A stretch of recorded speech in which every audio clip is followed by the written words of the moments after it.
Hi YouTube, Mochismo Eugene. Welcome to another video from Exit Strategy. Have you guys ever rented a car? What rental agency did you use? I mean, was it an exotic car? Was it an economy car? Was it a minivan? What kind of car did you rent if you rented one?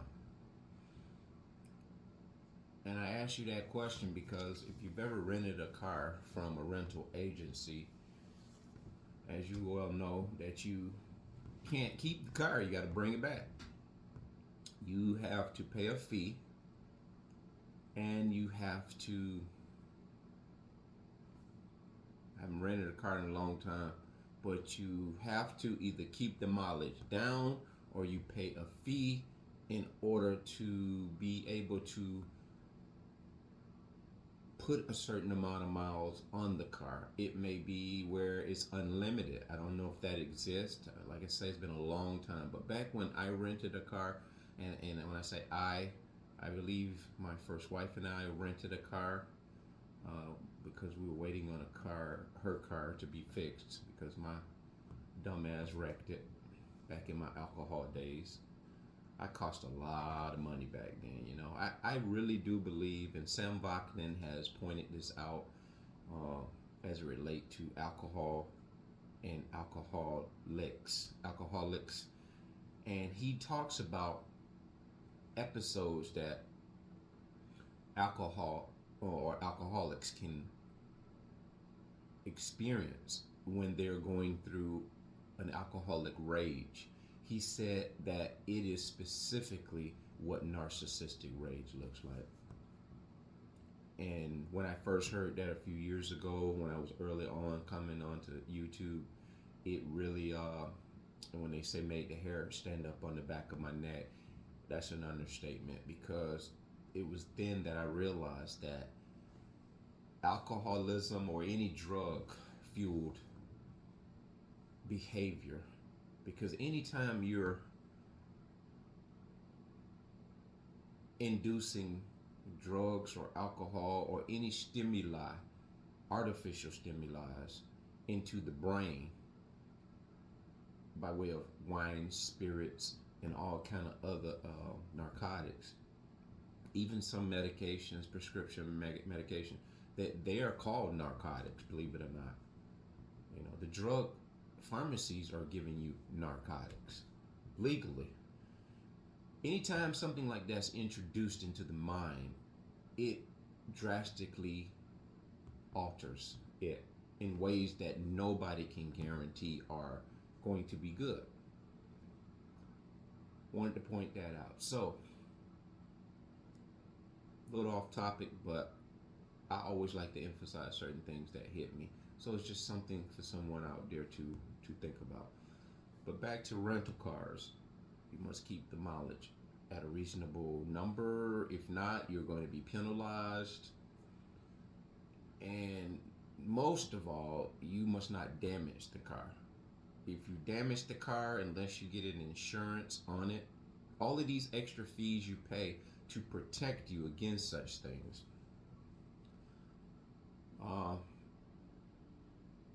But more importantly, I want to emphasize on a rental car as it relates to when you get that rental car. A lot of times, depends on the caliber of car. If it's a minivan, economical car, nothing fancy, people tend to drag that car. They tend to dog that car out. They tend to treat that car like it's not theirs. But while they got it, they act like it's theirs. Although they treat it like it's not theirs, they act as though it belongs to them. That's important to remember. And if it's an exotic car or it's a nice looking car, high-end car, you darn well better believe they're going to almost convince everybody and their grandmother that that car is theirs while it's in their possession. Then there comes a point, if it's that high-end car, say a Camaro or Corvette, whatever, they have exotic sports cars that you can rent, I think, for $1,000 a week. or a couple $3,000, whatever, and you can get a Lamborghini, you can get whatever you want, and you can drive it around town and pretend it's yours. Now, I apply that as it pertains to a narcissist. You're the rent-a-car, by the way, okay? Sorry, but not sorry. This is for emphasis. We have to do this, guys. You have to look at yourself as being that rent-a-car. You have to look at yourself as being that thing that is disposable, returnable, expendable. This is how a narcissist look at you. They look at you as a thing, not a person.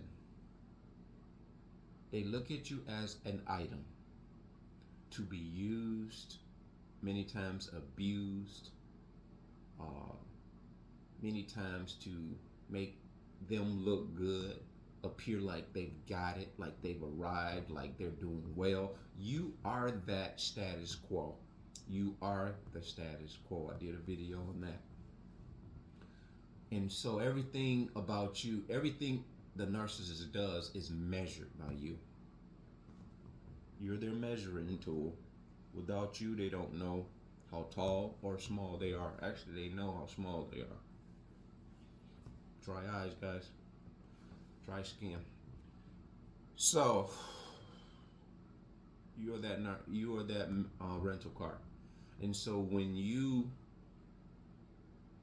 relate it to such, this is a part of what's going to help you understand that you no longer have to feel like you did anything wrong. You no longer have to feel like there's something to be salvaged with this relationship.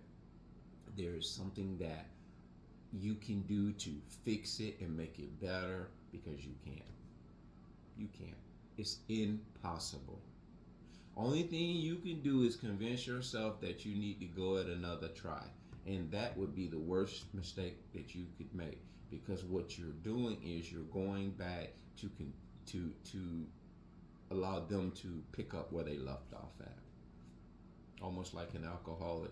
You know, I've been sober for 20 something years, but it has been said, and I will believe this. I don't want to take it and put it into practice, because where I've come from is all too familiar. I do believe this and embrace it, and that is, if I was to go back and drink today, I would essentially pick up where I left off at. I won't even say that's a scary thing to think about, because that's not even the word. That is not even something that I want to even entertain the thought of. So it has nothing to do with being scared or it being a scary thing to think about. It is just unrealistic for me. I know all too well. It is so familiar, some of where I came from. I have clouded but pretty healthy memories of what I used to do. A lot of things I don't even remember I used to do. I remember the lifestyle of sorts that really, I can't really determine anything beneficial from it. And to be able to come from that to where I'm at and then be able to reflect back and don't see anything worthy to go back there for, that is a beautiful thing in and of itself. And I encourage you guys, if you're out of addiction of any sort, or you're not enslaved to those things again, be it cigarettes, candy, cookies, anything that you have an addictive behavior with, and you're out of it, and you can see that is not even an option or a thought to go back to it, that is a beautiful thing for you too. I speak about the fact that I was addicted, and I say addicted because that's just what it is. I was addicted to energy drinks. I have not drank an energy drink in 3 years. I made a decision to stop drinking them 3 birthdays ago, and I just had a birthday here last year. That was 3 years, so a little over 3 years. That is something I'm proud of, because I know a lot of the behavior that I have and have had in the past is addictive. And to the point, those things, I was pounding those energy drinks a mile a minute. I don't know if I told you guys how many I was drinking a day, but I used to buy them by the 6 pack. It's like you would go in the store and buy a case of sodas or a case of beer, uh, which is no better. I would buy them almost as though you were going to the beach, filling the cooler. And in fact, that's what I was doing. I was filling the cooler during the day and would drink them on the work site. And I didn't drink them because of the energy properties. I drank them because of the taste. And I'm sure when I drank that many, consuming that many, I was bouncing off the wall. And I think the mood changed a lot. You know, I found that I was probably short patience. Patience is not that good to begin with. Something that I pray and work on daily, you know. But I can see a drastic difference in my um, ability to be able to just be subtle and be content, as opposed to just running all over the place. Not to mention this last incident with the foot, it really did come full. It came full circle. So there's always things in life that we experience that can help us reflect. But that rental car thing, you and I, that's what we were. That's not what we are. We're not a rental car. You can't use and abuse us, and then put us back in a box or put us back in the parking lot out of gas, no gas, you know, because you're supposed to bring that rental car back with a certain amount of gas in it. And there have been people, and I know some people specifically, so I can speak on this, whereas they've gotten letters about rental cars that they've had accidents in, and there were claims brought against them because they abused that car. The car had so much physical damage, and they had even wrecked the car and tried to patch it up. And so, narcissists doesn't do that when they wreck you. When they wreck you, they don't try to patch you up. They don't patch you up unless you want to count them trying to hoover you back in and appease you with little gifts and whatnot. All because they need a hot body next to them, just to dog you again, burn the tires out on you again. And there's just so many underlining things that the narcissist leaves you down and out about. You know, I speak about the burn up tires. You know, when you take that car back to the rental car agency, a lot of these people who abuse these cars, and first day or two out, though, they're driving you like they own you. And that is when they're love bombing you. They're doing all the right things. They're doing the speed limit. They're showing you off. They want everybody to ride along with you, in you, on you. So as time goes on, quickly they begin to become accustomed to you. And that is when they start burning the tires and driving over the speed limit, driving reckless, hitting potholes, hitting curves, running out of gas. So you and I have once been that rental car. But awakened, we know now that we are a lot more than just something to be used and returned, unlike we found it. So let this be an education for you and an awakening and an awareness of how the narcissist sees you and saw you when they had an opportunity to use you. So just further helps you understand that you don't need to go back.